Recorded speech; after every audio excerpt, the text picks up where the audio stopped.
A smuggler in a Dodge Charger leads Texas DPS on a reckless pursuit near the U.S.-Mexico border, ending in a bailout and foot chase through Webb County.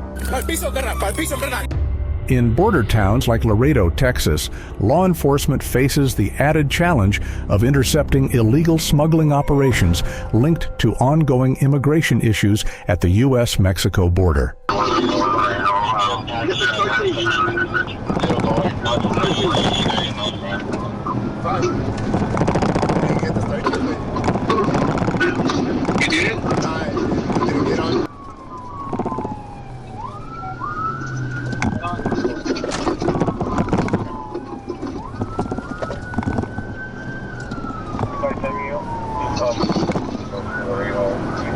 That intersection, go heading southbound on the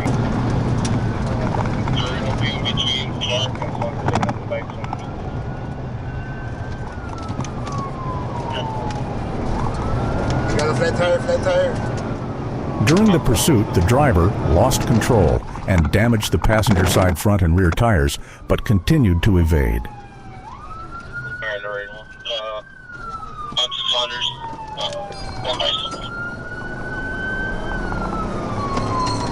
Any agent on Saunders? Yeah. Alright, going westbound, Saunders. The driver and multiple occupants bailed out and attempted to evade on foot.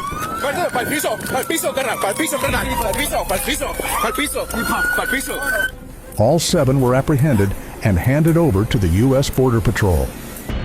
Although border security has increased for Texas DPS, stopping smugglers remains a daily reality across South Texas highways. When start EMS, he just went head on into a tree. Please give us a thumbs up and subscribe. Click on any of these suggested videos to witness another incident of border town law enforcement's efforts to combat human smuggling. Bail out. We have bodies bailing out. Señores, lo que es inmigración.